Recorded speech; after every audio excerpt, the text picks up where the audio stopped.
పట్టెడన్నం పెట్టి పుట్టెడు పుణ్యం మూట కట్టుకుంటున్నారు.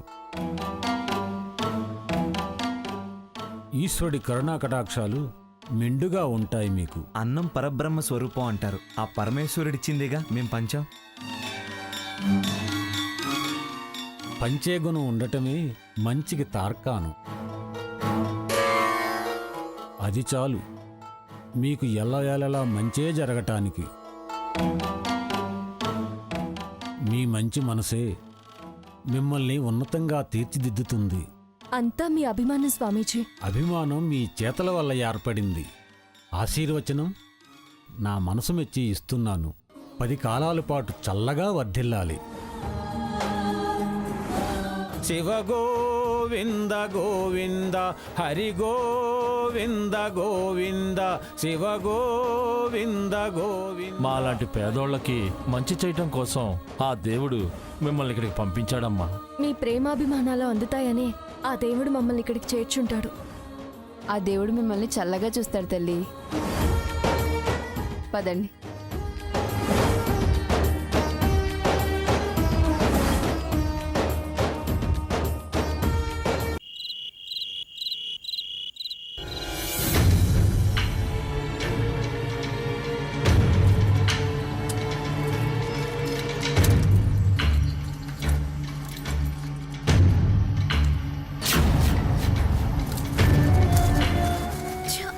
నా బతుకు పాడుగాను. ఫోన్ కూడా లాక్కుని దాచుకున్నారు. ఇంత బతుకు బతికి డ్రైనేజ్ లో పడిచొచ్చినట్టుంది నా పరిస్థితి. ఇప్పుడు ఏం చేయాలి?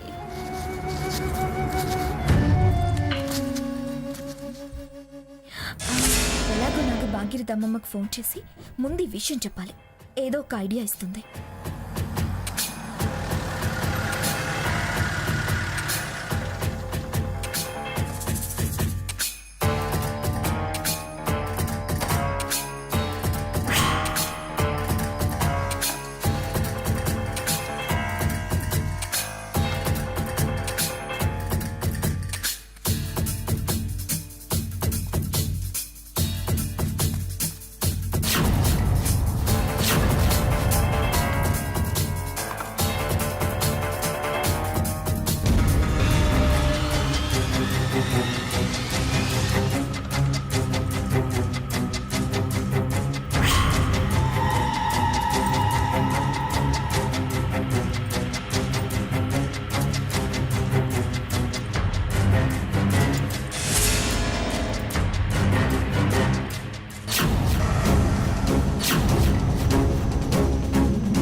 శోధించాలి ఏదేమైనా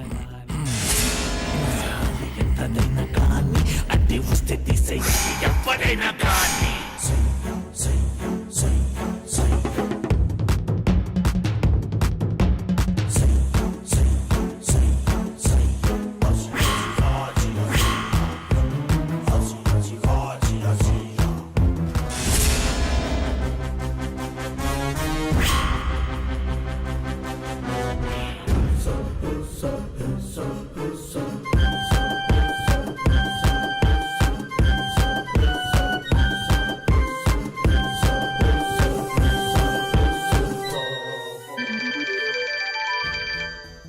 ఈ టైంలో ఎవరు చేస్తున్నారు? యుఎస్ నుంచి హారతి ఏమైనా చేస్తుందా? కొత్త నెంబర్లా ఉందే, ఎవరిదై ఉంటుందబ్బా? రాంగ్ నంబర్ కావాలి, చెప్తా వాళ్ళ సంగతి. హలో అమ్మమ్మ గారు, నేను స్వర్ణని. ఏంటి ఈ టైంలో ఫోన్ చేశావు? ఈ నంబర్ ఎవరిది? ఎవరిదైతే ఏంలేండి, నా ఫోన్ లాక్కున్నారు. అందుకే ఈ ఫోన్ నుంచి కాల్ చేస్తున్నాను. ఫోన్ లాక్కున్నారా? నా అవస్థలు ఏమని చెప్పను, ఎన్నని చెప్పను. ఏమైంది స్వర్ణ?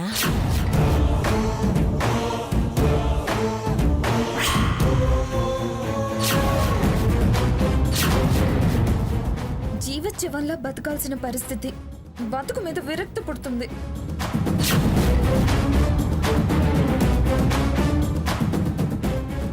అయ్యో, ఎందుకంత విరక్తిగా మాట్లాడుతున్నావు? విరక్తి కాక ఏం మిగిలిందని సంతోషంగా మాట్లాడమంటారా అమ్మగారు? ఈ ముసలావిడ బెదిరింపులు ఎక్కువయ్యాయి. నన్ను కోరలు పీకిన పాములా, గోళ్లు కత్తిరించిన కుక్కలా, ముక్కు కోసిన పక్షిలాగా చేసింది. ఆవిడ గారి పెత్తనం అంతా చెలాయిస్తుంది. చూడు స్వర్ణ, ఆ మంగతాయారు తిక్క ఎలా కుదర్చాలో నాకు బాగా తెలుసు. నువ్వు భయపడకో. నువ్వు ఏ స్థాయిలో కూర్చోవాలనుకుంటున్నావో ఆ స్థాయిలో నిన్ను కూర్చోబెట్టే బాధ్యత నాది. ముందు జరిగిందేమిటో చెప్పు. ఏం చెప్పి నిన్ను బెదిరించిందో చెప్పు. ఆ విషయానికి విరుగుడు నేను చెప్తాను. ఆవిడ పెత్తనాన్ని ఎలా తిప్పికొట్టాలో ఆలోచిస్తాను.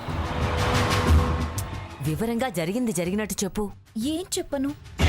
ఇవాళ ఈ మందంతా ఆ సీతామహాలక్ష్మి కొంపకు వెళ్లి అక్కడ వారి చేతుల మీదుగా పిచ్చి మొక్కలు అందుకుని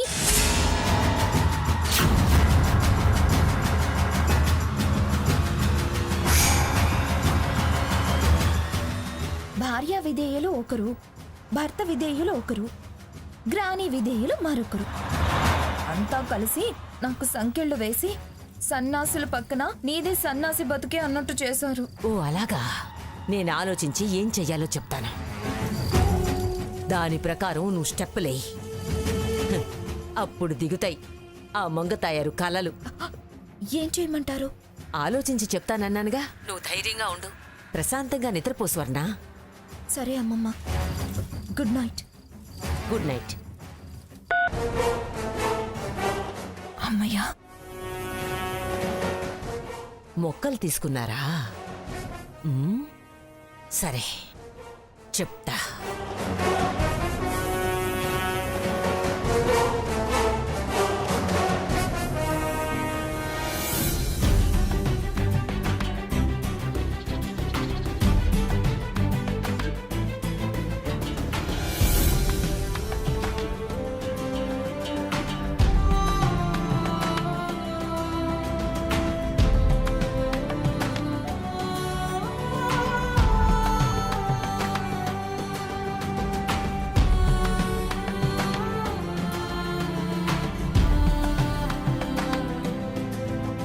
అవును సీత, ఈ గుళ్ళో తులసి మొక్క నాటాలన్న ఆలోచన ఎందుకొచ్చింది?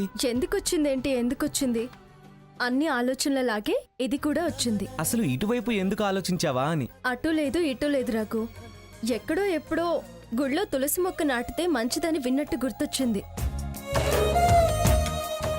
పద రఘు. ఉమ్, తెలిసిన వాళ్ళంతా ఔషధ మొక్కలు నాటుతామంటే ఇచ్చాము. భగవంతుడికి ఒక మొక్క సమర్పించుకుంటే మంచిదనిపించింది.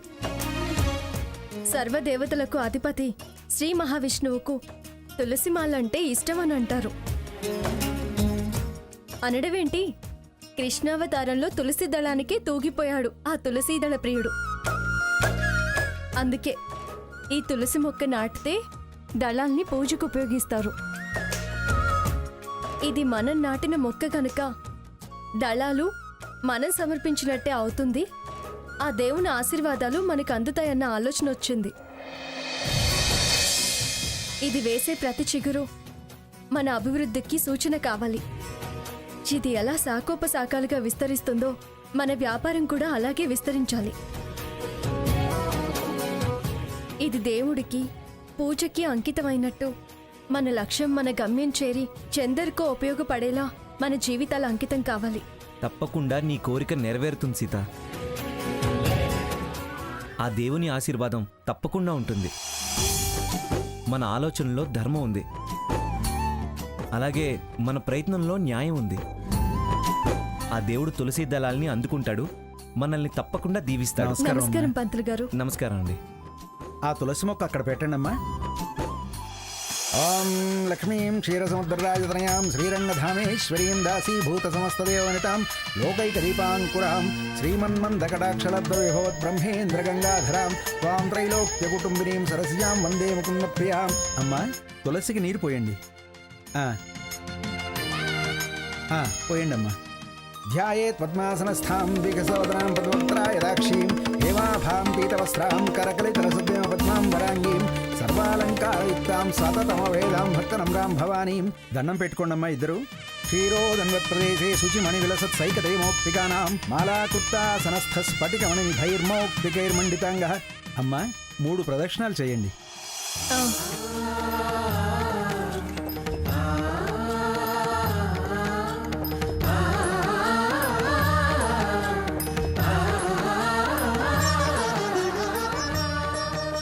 అరుణాం కరుణాతరంగితాక్షీం ధృతపాశాంకుశపుష్పబాణజాపాం అణిమాదిభ్యావృతాం మయూఖైః అహమిద్యే విభావయే భవానీ. దినదిన ప్రవర్ధమానంగా ఎదిగి తులసీవనం కావాలి. దీర్ఘాయుష్మాన్ భవ.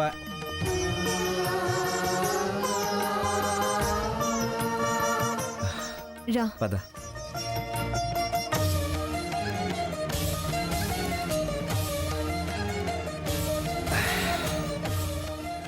సీత, నువ్వు శాఖోపశాఖలు కావాలని కోరుకున్నావు. పూజారి గారేమో తులసి వనమే కావాలని దీవించారు. అది మంచి తలుపుకి దక్కే ఆశీర్వాదం. ఎంత గొప్పగా ఆ వనం ఎదిగితే మన సమాజంలో అంత గుర్తింపు పొందే స్థాయికి ఎదుగుతాం రఘు. ఎస్ పిఠాపురం సీతామహాలక్ష్మి గారు, త్వరలో మీరు వ్యాపార సామ్రాజ్యంలో, పారిశ్రామిక రంగంలో మకుటం లేని మహారాణిలా ఎదగడం ఖాయం. ఇది దైవ సన్నిధిలో నేనన్న మాట. ఖచ్చితంగా అయి తీరుతుంది. ఇలా నువ్వు నాకు తోడుగా ఉంటే ఎంతటి విజయాన్నైనా నేను సాధించగలను రఘు.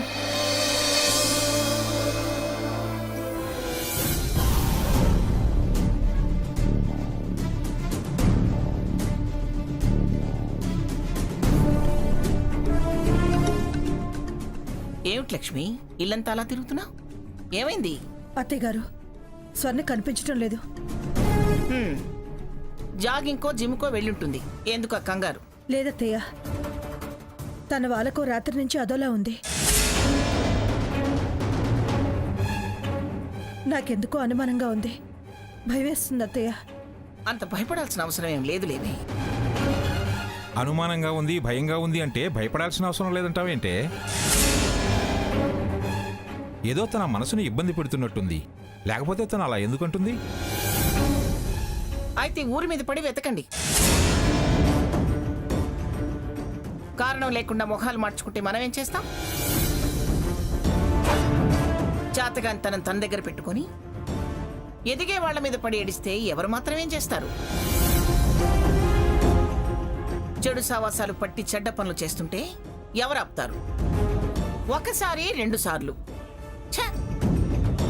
కింద పెట్ట మీద పెట్ట అంటుంటే ఏడ్చే ఓపిక ఉండదు, చావు మీద నమ్మకం ఉండదు అంటారు. అవతల అమ్మాయి భయపడుతుంటే అలా తలా తాకా లేకుండా మాట్లాడతావేమిటే? ఆ భాగీరథ్ దగ్గరికి ఏమైనా వెళ్ళిందంటారా? వెళ్ళిందేమో, ఎవరికి తెలుసు? ఫోన్ చేస్తే అది అక్కడికి వచ్చిందని చెప్తారా? ఎలా అత్తయ్య? స్వర్ణ ఎక్కడుందో ఎలా తెలుస్తుంది? వెళ్ళి సోద అడిగిరా. నాన్న సాకేత్, స్వర్ణ ఇంట్లో లేదురా. లేదా? అదే వస్తుందిలే, కంగారు పడ్డం దేనికి? కంగారు లేకుండా ఎలా ఉంటుందిరా? ఆ భాగీరథికో లేకపోతే స్వర్ణ ఫ్రెండ్స్కో ఫోన్ చేసి అడుగు.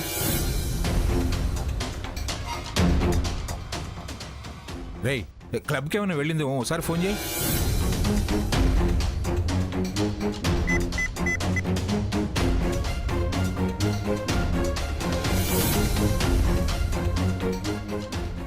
You have dialed is currently switched off. ఆవిడ గారి నంబర్ స్విచ్డ్ ఆఫ్.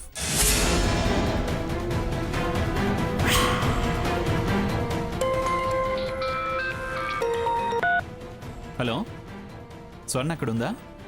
ఇంట్లో లేదా? లేకనే అడిగేది. రాత్రి అది ఫోన్ చేసి బాయ్ మళ్ళీ మనం ఇక కలవేమో అంది. నాకు డౌట్ వచ్చి అడిగా, తనేదో బాధపడుతుంది, చాలా డిసప్పాయింట్ గా ఉన్నట్లు అనిపించింది.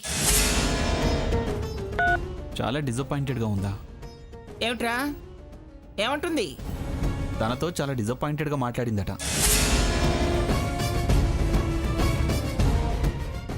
చెప్పానా అది మునిపట్ల లేదు, ఏదో పోగొట్టుకున్న దానిలా ఉంది అని. అదే నా భయం అత్తయ్య గారు.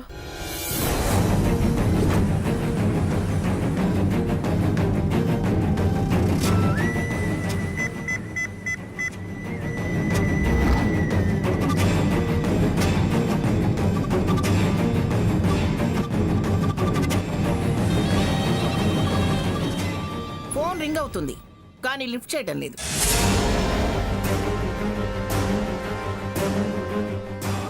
ఎక్కడో ఉండి కావాలని మనల్ని బెదిరిస్తుంది.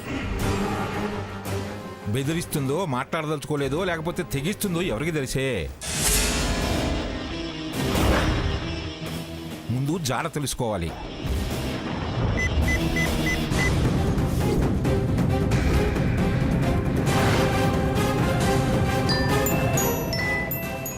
అమ్మమ్మ గారు ఫోన్ చేస్తున్నారు. మాట్లాడు సీత. అమ్మమ్మ గారు. సీత, స్వర్ణ కనపడటం లేదు. అక్కడికేమైనా వచ్చిందా? కనపడ్డం లేదా? అవును, పొద్దున్నే ఎవరికి చెప్పకుండా ఇటు వెళ్ళింది. ఫోన్ చేస్తే ఫోన్ లిఫ్ట్ చేయటం లేదు. లక్ష్మి ఇక్కడంతా భయపడుతున్నారు. అక్కడికేమైనా వచ్చిందా? మీరు కంగారు పడకండి అమ్మమ్మ గారు, అది ఎక్కడికి వెళ్ళి ఉండదు. మేము అక్కడికి వస్తున్నాము. ఇక్కడంతా ఆందోళనగా ఉన్నారు.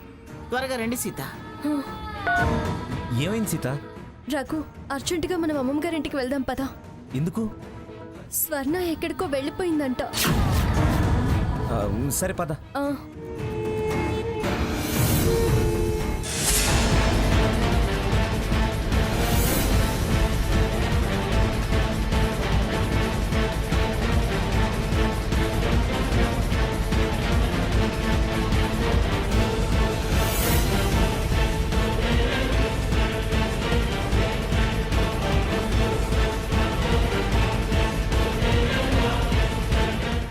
ఇల్లంతా ఇంకోసారి వెతికి చూద్దాంరా. ఊరుకో అమ్మా, నువ్వు టెన్షన్ పడి మమ్మల్ని టెన్షన్ పెట్టకు తాతయ్య. హలో, స్వర్ణ వచ్చిందండి? అక్కడికి వెళ్ళలేదట. అమ్మమ్మ గారు ఏమైంది? స్వర్ణ ఎక్కడికి వెళ్ళింది? ఏమోనే, అది ఎక్కడికి వెళ్ళిందో అర్థం కావట్లేదు.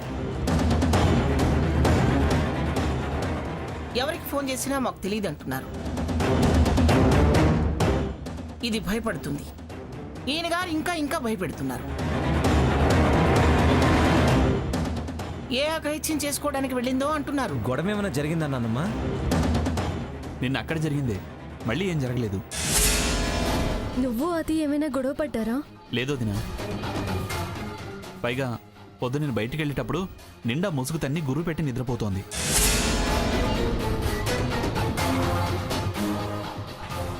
ఏమైందో, ఎక్కడికి పోయిందో, ఏం చేసుకుంటుందో. ఎడమ కన్ను కూడా తెగదురుతుంది. ఆ మాటలే వద్దంటున్నాను.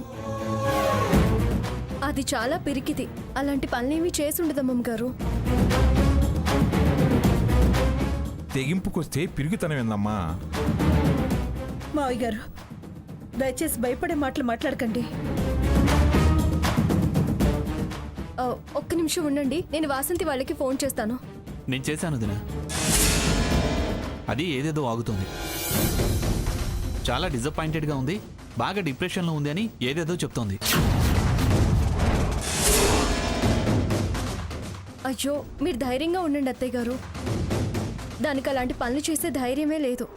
మనల్ని బెదిరించడానికి చెప్ప పెట్టకుండా వెళ్ళిపోయి ఉంటుంది. నేను అదే అంటున్నాను.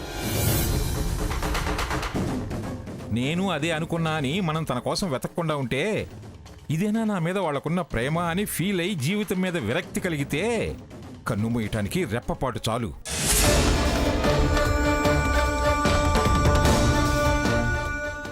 ఏంటి తాతయ్య నువ్వు?